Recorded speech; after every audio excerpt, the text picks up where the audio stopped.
this is basically the Mari Sandoz Heritage Center.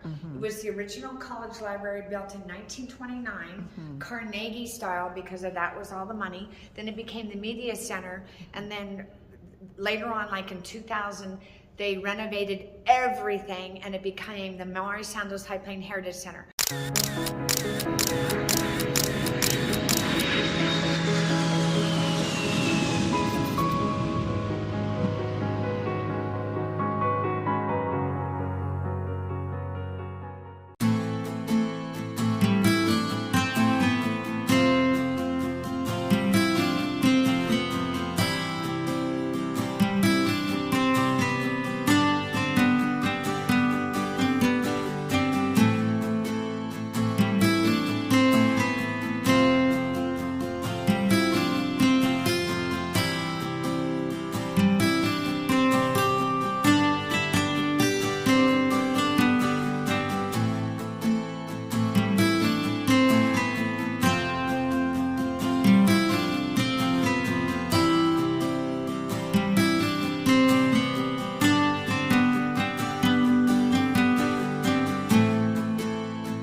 Viewers, welcome to Explore with Gepu.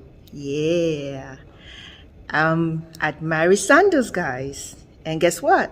I have Miss Laure Sinn with me today. Well, hello, people. I am Laure Sinn, just like she said, and it's S-I-N-N, best last name to have when you're working with the campus, right? Especially with kids.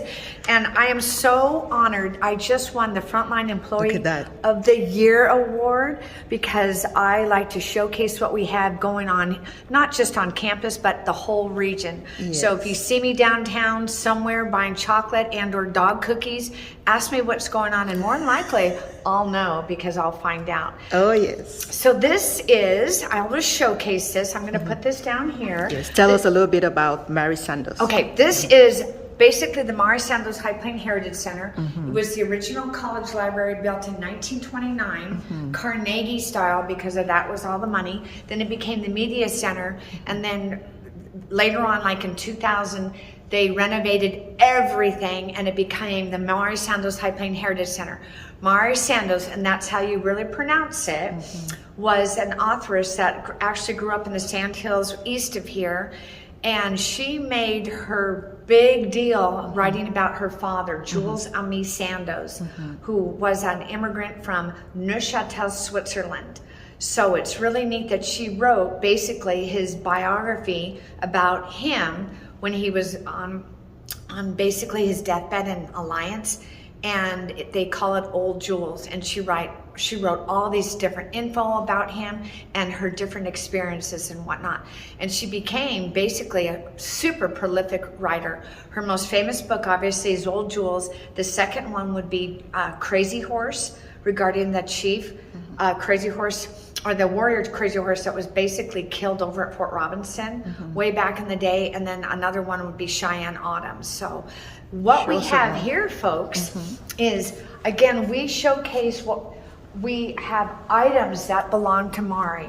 Now this basically are items as in clothing, which includes her dresses, her hats, she loved hats, her jewelry, we have makeup, we have perfume, we even have her swimming suit. Wow.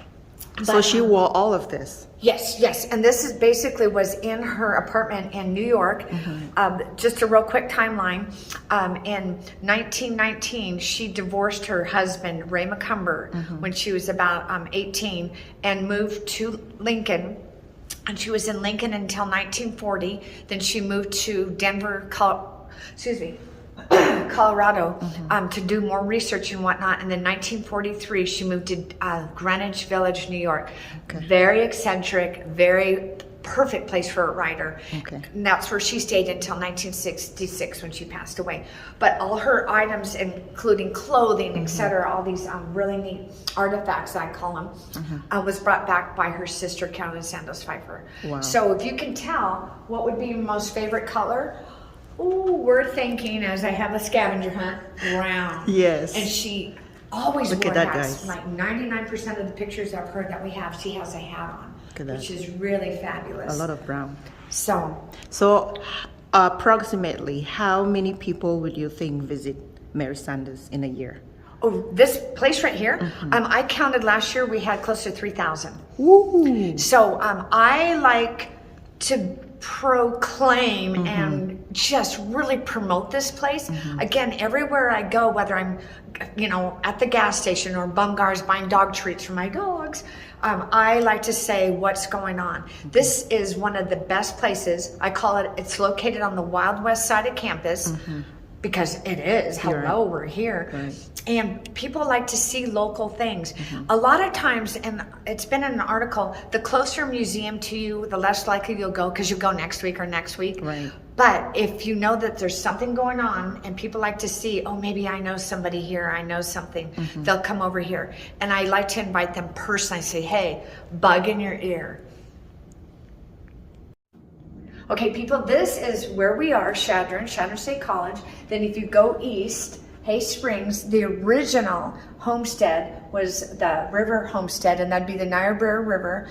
And what they called it, L'eau qui court, the running water. And then in 1914, they purchased, because of land grants, etc., the Sand Hills Homestead, which is just south of Gordon. And that's actually where Mari is buried, on the Ostrander Ranch, who is a relative. Wow. And we could show you, here's a picture of her grave site. Wow. And there's a little snippet that's pretty crazy. Let's go So they closer. said that originally Mari wanted to be buried on the hill above, overlooking the river area. Okay. But when they took her out there with the hearse got stuck in the sand. Wow. That makes sense because sand, and probably burned the transmission. But that's why it's down that way. Wow. So another little snippet. So Okay. So, Laurie, how long have you been doing this for Mari Sandoz, this center?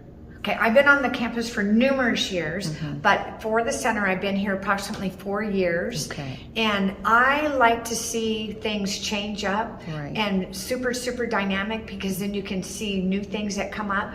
And what I love is when people come here and they'll tell me another little snippet, like where Mari was supposed to be buried, Okay. or little other things that are in the books that might be in the book, and then they'll tell me a family story and whatnot. Okay. So I really appreciate that, and then I can share it with everybody. And what we do is, this is a dynamic / permanent site. Okay. Again, we have our furniture from Greenwich Village that was brought over. We have a kids corner. Yes. Because young kids, okay, even adults get bored, so we can have something for they can play. And this represents the Niobrara River. Let's go closer. Again, the homestead and whatnot. Okay. We have other items that were showcased by other relatives, so we can have them. So this were all in her home?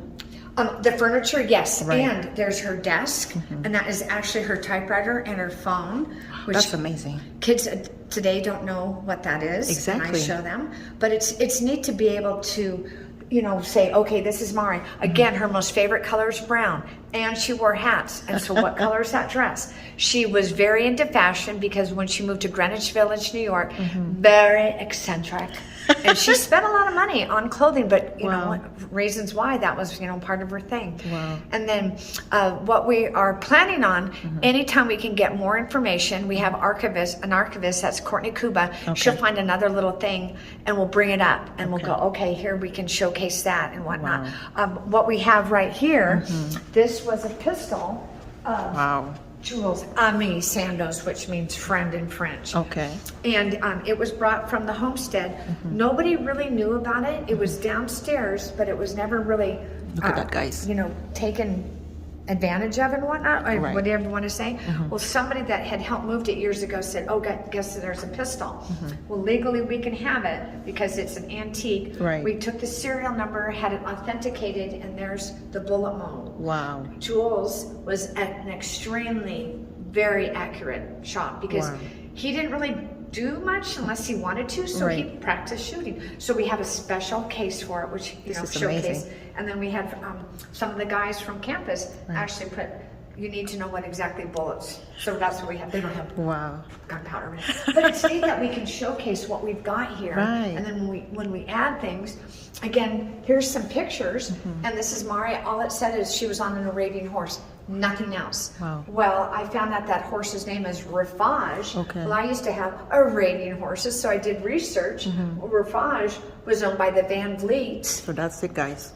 Yeah, the Van Vliets. There's Betty Van Vliet. And then what we found out is Mari in the 1940s, that would have been during World War II, would go down to that place because they entertained Princess Shah's actors and actresses. Wow.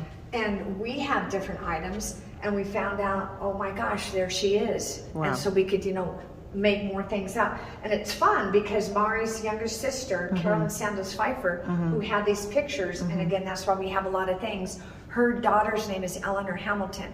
Well, I just happened to find out where Eleanor Hamilton lived, and she found out she raised fancy Arabian horses. So that's how we got a lot of info because, you do your little research and Right. you can go back and whatnot. And so there we go. We kind of have fun stuff. Wow. So, Thank you so much. Again, people feel welcome to come over here. Yes. And it seems like I always get new information constantly.